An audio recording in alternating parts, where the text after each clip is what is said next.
नमस्कार दोस्तों, डरावनी कहानियाँ में आप सभी का स्वागत है। दोस्तों, अगर आप इस चैनल पर नए हो तो इस चैनल को सब्सक्राइब कर लीजिए और हमारी आने वाली कहानियाँ ज़रूर सुनें। हमारी पिछली कहानियाँ भी आप सुन सकते हैं। डिस्क्रिप्शन बॉक्स में ईमेल आईडी का लिंक है। जो कोई भी अपनी कहानी हमें भेजना चाहते हैं उस लिंक पे क्लिक करके हमें भेज सकते हैं। आज की जो कहानी है वो मैंने किताब में ही पढ़ी है और एक सच्ची घटना पे है। वह इतनी दर्दनाक कहानी लिखी हुई थी, शायद मैं उतने दर्दनाक तरीके से सुना नहीं पाऊँ, उतनी भयानक तरीके से सुना नहीं पाऊँ, लेकिन पढ़ने के बाद मेरे रोंगटे खड़े हो गए थे। यह कहानी बहुत पुरानी है। बात उन दिनों की है जब लोग टीवी मंगाया करते थे, वीसीआर मंगाया करते थे और बड़े पर्दे पे फिल्म दिखाया करते थे। गाँवों में, कस्बों में, छोटे छोटे कस्बों में भी, बड़े बड़े शहरों में भी सभी के घर में टीवी नहीं हुआ करते थे। तो जब उनके यहाँ कोई बड़ा सा प्रोग्राम कार्यक्रम होता था तो वह टीवी मंगाया करते थे और फुल स्क्रीन लगाया करते थे पर्दे वाली, और लोगों को दिखाया करते थे। तो एक कहानी, एक सच्ची घटना ही है। तो ये जो घटना जिनके ही है उन्होंने बताया कि उनके पास जो टीवी और वीसीआर थे तो वह दूर दूर गाँव में जाया करते थे अपने टीवी और वीसीआर को लेकर, एक 15 साल के बच्चे के साथ। तो हमेशा वो जाया करते थे तो देर रात लौटा करते थे। एक बार ऐसे ही वो वीसीआर और टीवी लेकर उस 15 बच्चे के साथ वो जा रहे थे साथ में। तो रास्ते में चलते हुए उन्हें दूर गांव जाना पड़ा। तो रास्ते में उन्हें एक शमशान घाट मिला था। तो उस बच्चे ने उसी वक्त उन्हें कहा था कि अगर रात को लेट हो जाए हमें काम करने में और सामान लेकर लौटने में तो हम गांव में ही रुक जाएंगे, घर नहीं आएंगे। तो उन्होंने कहा, पूछा ऐसा क्यों, क्यों हम रात को लौट कर नहीं आएंगे? तो उस बच्चे ने कहा कि हमें लौटते वक्त यही शमशान घाट मिलेगा और यही शमशान घाट की हमें नदी मिलेगी। तो हम, नदी गहरी नहीं थी, घुटने भर ही पानी आती थी, फिर भी उस बच्चे ने कहा कि हम लौट कर नहीं आएंगे। शायद उस बच्चे को शमशान घाट के बारे में कुछ ऐसी बातें पता थी जो वह जानता था, लेकिन उस व्यक्ति को नहीं पता था जिनका टीवी और वीसीआर था। वो तो बस चले जा रहे थे। तो उन्होंने बच्चे के हाँ में हाँ मिला दी, ठीक है रात को नहीं लौट कर आएंगे। जब वो गांव पहुँचे तो कार्यक्रम शुरू हुआ। तो रात को बहुत लेट हो गई, वे अपना सामान समेटने लगे। तो छोटू ने कहा कि भैया मैं वापस नहीं जाऊंगा, आप भी वापस नहीं जाओ, आज रात इसी घर में इन्हीं के यहाँ रुक जाते हैं। पर वो व्यक्ति जिद करने लगा और कहने लगा कि नहीं, मेरी घर में मेरी पत्नी है जो गर्भवती है, मैं वापस घर जाऊंगा, उससे कोई समस्या हुई तो कौन देखेगा। फिर भी उस छोटू ने मना किया कि नहीं भैया, आज रात मत जाओ, कल सुबह चली जाना, एक रात में क्या हो जाएगा। उस समय तो मोबाइल फ़ोन भी नहीं थे, लैंडलाइन फ़ोन भी नहीं था कि लोग फ़ोन कर सकते थे, इतनी सुविधा नहीं थी छोटे कस्बों में। तो उस व्यक्ति ने उस बच्चे की बात नहीं मानी, जिद करी और कहा कि नहीं, हम वापस चलते हैं। तो उस बच्चे ने चलने के पहले ही चेतावनी दे दी कि भैया, अगर शमशान घाट के पास कोई आपको दिखे तो आप उसे टोकना नहीं, कुछ रोकना नहीं, कुछ बोलना नहीं, आप सीधे चलते चलना और मुंह झुकाए चलते चलना, सिर झुकाए चलते चलना, बातें बिल्कुल भी मत करना। तो उसने कहा कि ऐसा क्यों? तो छोटे ने बताया कि भैया प्लीज़ आप मेरी बात मानो, कृपया करके आप रास्ते में चुपचाप सिर झुकाए चलना। तो उस व्यक्ति ने उस छोटू के हाथ में हाँ मिला दी। रिटर्न आने लगे, लौट कर आने लगे। रास्ते में वही शमशान घाट पड़ा और शमशान घाट से उनके घर की दूरी लगभग 2 किलोमीटर थी। तो वो रास्ता दूसरी तरफ था। जो रास्ते से वे लोग जाते थे वे उस रास्ते से उस गांव नहीं गए गए थे, क्योंकि वो रास्ता, वो जो गांव था वो रास्ता दूसरी तरफ पड़ता था शमशान घाट के जाने की ओर।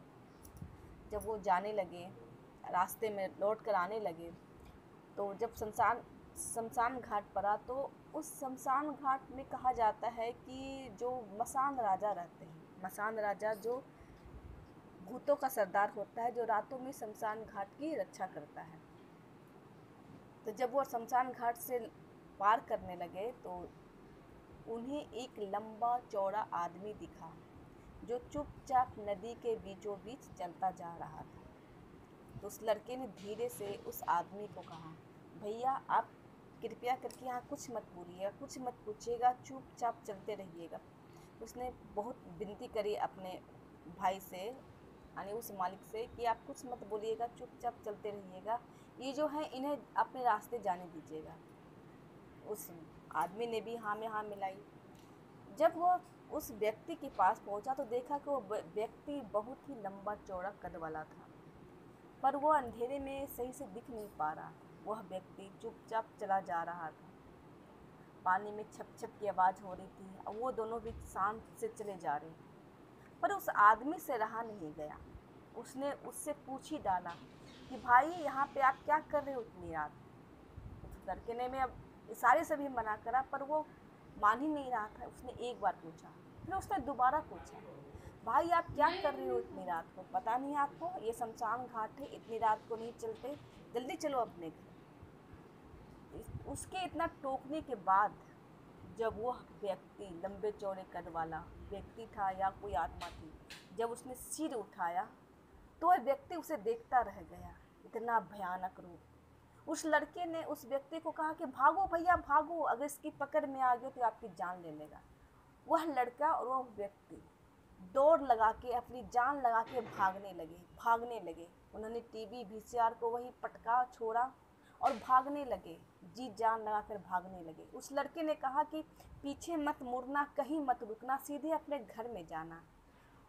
भागते भागते जब वो अपने घर पहुँचे, अपने गांव पहुँचे, तो उस लड़के के पास जो सामान बचा हुआ था उसने उस व्यक्ति को देकर कहा कि भैया रात को कुछ भी हो जाए आप दरवाज़ा मत खोलना, कितना भी लोग पीटे आप दरवाज़ा रात को मत खोलना। यह बोलकर लड़का अपने घर को दौड़ गया। व्यक्ति ने अपने दरवाज़ा खटखटाई, उसकी वाइफ ने, उसकी पत्नी ने दरवाज़ा खोला और तुरंत उसने बंद कर दिया। उसकी पत्नी ने देखा कि वो बहुत ही भयानक तरीके से डरे हुए हैं। उसकी पत्नी ने पूछा कि क्या हुआ, तो उस व्यक्ति ने कहा कि मैं अभी तुम्हें कुछ नहीं बताऊंगा। उस व्यक्ति ने हाथ पैर मुंह धोए, पर डर जो था उसके चेहरे पे साफ झलक रहा था।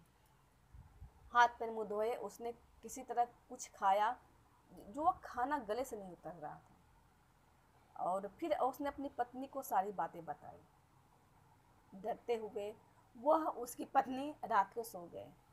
रात को अचानक 12 बजे उसके दरवाजे पे खटखटाहट हुई, बहुत जोर की। पति पत्नी उठे तो उन्हें डर लगा। वे दरवाजे के पास गए सुनने के लिए। जो वह व्यक्ति दरवाजे के पास पहुंचा तो वह सुन रहा था कि कोई व्यक्ति है जो बाहर दरवाजे के पास टहल रहा है, बहुत ही तेज तेज कदमों से। उसने दरवाज़ा नहीं खोला। कुछ देर के बाद फिर खटखटाहट हुई, बहुत जोरों की, पर वो उसने दरवाज़ा नहीं खोला। बहुत तेज की फिर खटखटाहट हुई, लगता है कोई दरवाज़ा तोड़ के अंदर आ जाएगा। और चहलकदमी और एक भयानक सी आवाज़ जो उसके घर के चारों तरफ से गूंज रही थी। कोई था जो उसके घर के चारों तरफ एक आवाज़ निकाल कर चक्कर काट रहा था। पर उस व्यक्ति और उस पत्नी ने दरवाज़ा नहीं खोला। दोनों डर से एक दूसरे में चिपके हुए थे। उन्हें समझ में नहीं आ रहा था कि क्या करें, क्योंकि उस बच्चे ने सख्त हिदायत दी थी कि भैया आप कुछ भी हो जाए दरवाज़ा मत खोलना, नहीं तो ये व्यक्ति आपकी जान लेकर ही जाएगा। दरवाजे पे खटखटाहट हुई, बहुत खटखटाहट हुई, पर उस व्यक्ति ने दरवाज़ा नहीं खोला। फिर अचानक से जो उसके पीछे, घर के पीछे बैल बंधे हुए थे, उनके जोर से कराहने की आवाज़ आई। ऐसा लग रहा था कि कोई उसके बैल को बहुत बुरी तरीके से मार रहा हो, उसकी जान ले रहा हो। उस बैल की आवाज़ बहुत भयानक थी। वह इतनी जोर से दर्द में कराह रहा था, चिल्ला रहा था, लेकिन उस व्यक्ति ने दरवाज़ा नहीं खोला, क्योंकि उस लड़के ने सख्त हिदायत दे रखी थी। फिर बैल की आवाज़ आना बंद हो गई और वह जो चक्कर काट रहा था एक अजीब सी भयानक आवाज़ में, उसकी भी आवाज़ आना बंद हो गई। दोनों पति पत्नी सहमे हुए थे। फिर वे धीरे से बिस्तर पे सोए और उन्हें आँख लग गई। सुबह दरवाजे पे खटखटाहट हुई तो उन्हें देखा कि सुबह हो गई है, तो उन्होंने दरवाज़ा खोला। दरवाज़ा खुला तो देखा उन्हें बहुत सारे गांव के लोग आए हुए थे, उसमें वो बच्चा भी शामिल था। उस बच्चे ने बताया कि जो प्रेत आत्मा रात में आपके घर के पास आई थी, उन्होंने आपको नहीं देखा। वो व्यक्ति, वह जो आत्मा थी, उसने आपकी जान नहीं ले पाई तो उसने आपके बैल को बहुत ही बुरी तरीके से मार दिया और उसकी आत्मा ले गई। यह सुनकर वह व्यक्ति दंग रह गया। उसने सोचा नहीं था कि ऐसा कुछ होगा। उसे रात में बैल की करहाने की आवाज़ तो आ रही थी, पर वो ये नहीं सोच सकता था कि कोई आत्मा उसके बैल की जान ले जाएगी। जब उसने पीछे देखा तो उसने देखते के साथ वो दंग रह गया। उसने देखा कि उसके जो बैल थे, एक बैल की जो गर्दन थी बहुत बुरी तरीके से मुड़ी हुई थी। तो गांव के लोगों ने बताया कि जो शमशान का जो मसान राजा होता है उसे कभी रास्ते में छेड़ना नहीं चाहिए। अगर आप चल रहे हैं तो चुपचाप चलिए, बातें भी नहीं करिए, सिर झुकाकर आप रास्ता क्रॉस कर जाइए। ना इधर देखिए ना उधर देखिए, ना कोई बातें करिए ना हल्ला करिए। वो जो मसान राजा होता है वो किसी तरह की दखलंदाजी पसंद नहीं करता है। उसने आपने उसे टोका, उससे बहुत तकलीफ हुई है, यह उसका बदला था। अगर वो आप मिल जाते तो वो आपकी जान भी ऐसे ही मरोड़ कर लेकर जाता। तो उस बच्चे ने कहा कि भैया आपने मेरी बात नहीं मानी, आपने अगर मेरी बात मान ली होती तो ऐसा कभी कुछ नहीं होता।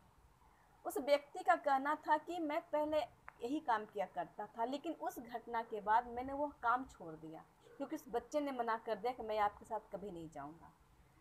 तो मुझे किसी के सहारे की ज़रूरत थी, पर इस घटना के बाद मैंने वह काम ही छोड़ दिया।